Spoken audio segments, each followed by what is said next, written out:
have been receiving tons of email from our brothers and sisters in Europe, the Caribbeans, and the US, the Africans in the diaspora. And a lot of them are saying that we desire to come back to the African continent. But first change your leaders. First, give us automatic citizenship. I mean, there's quite a number of, preconditions that from the mails that I have received, that is. And I'm always telling them, look, the Chinese come down here. They buy up any visible piece of real estate. They're buying hundreds of thousands of square kilometers of land, huge land. And the Europeans are doing the same.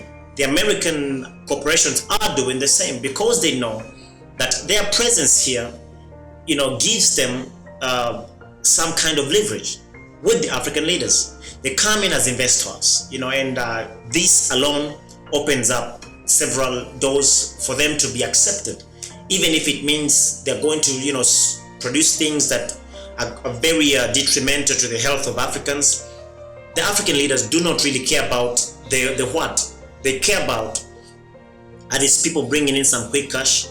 So what I'm saying is this: we are already, in high-level government talks about the issue of automatic citizenship, and the feedback is very positive. But this is what I'm saying: you need to plan to come.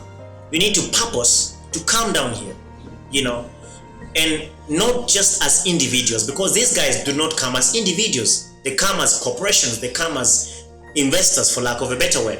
So what I'm saying is, if we can practice group economics, if people can come together and establish solid entities, maybe in medicine or research or education or entertainment or media or sports. I mean, these kinds of initiatives will do a great deal of good in quickening the hearts of our leaders, because the truth of the matter is most of the African leaders are compromised by the West, by the imperial forces. That's the truth of the matter. And that is why even when we have people taking issues to the African Union, there is nothing that is done, and that only shows that our, African Union is greatly compromised by the imperial forces. They do not want anything pro-African to flourish on the African continent.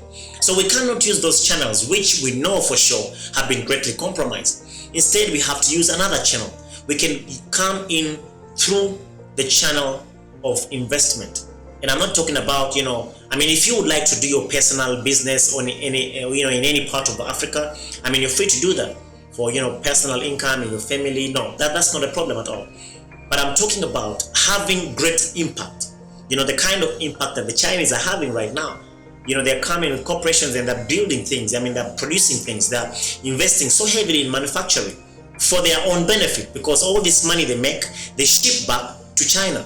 But then you brothers and sisters in the diaspora are to come to settle for good, because we know that unlike the Chinese, unlike the Europeans, unlike the Arabs, unlike the Americans, you have Africa's best interest at heart. We on the continent have Africa's best interest at heart.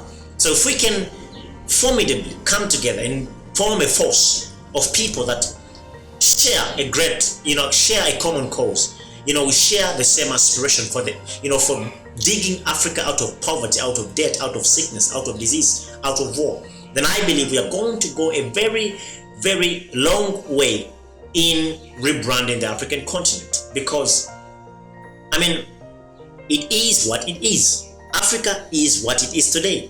Just a place for exploitation. They exploit the land, they exploit the people, they exploit the resources, they exploit the leaders, they exploit everything in and around Africa. So my word of advice to Africans in the diaspora that are genuinely seeking to come and resettle here with their families and set up industries, come together, form corporations, form entities, come as, investment muscles. And we have several problems that we can point to, several challenges that, because, every challenge produces an opportunity. Every problem, comes with an opportunity. We know you have great skills in invention, innovation, in technology, in entrepreneurship. We can leverage on this. But as group, as a corporate body, not as individuals. I mean, you're free to do your individual exploits, but then I'm talking about the kind of impact that will resonate all throughout, you know, the 6 corners of Africa, you know, because you are now officially recognized as the 6th region of Africa, the Africans in the diaspora. So this is my word. If we can practice group economics and, you know, target specific faculties that are being exploited by our former enslavers and colonizers, believe me, this is going to give us great leverage in not only putting a stop to Africa's debt problem or leadership problem, but also ignite, you know, an army of young people. I mean, we do have the youngest population on the planet, so we need, that's also a resource that we have not tapped into. But the Chinese are coming quickly, the Europeans are coming quickly, the Asians, and they're tapping into these resources that we don't seem to recognize as very vital in economic and political and social development. So group economics, brothers and sisters, group economics, building entities, and we can invest in education, in research, in entrepreneurship, you know, in medicine, you know, the hospitals, you know, I mean, several things, space exploration. You know, there are different things that these people are targeting. They, you know, the imperialists, they're targeting them, and they're, you know, extracting great economic value out of them. Yet we on the African continent are only providing labor and the land, and we're only receiving less than 10% of the revenue that they are drawing, and they're shipping all this money back to their, you know, to their countries of origin. So let's calm down here.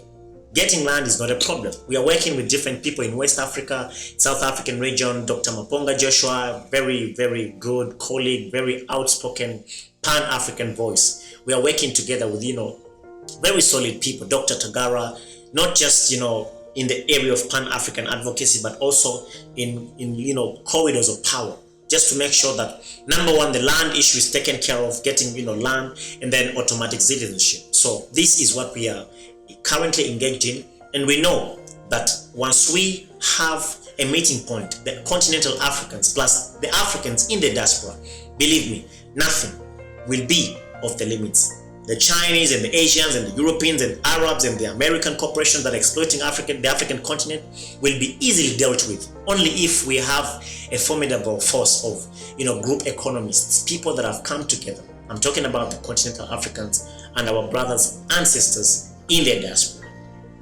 Food for thought, for considerable action. Thank you for watching. Catch you on our next broadcast.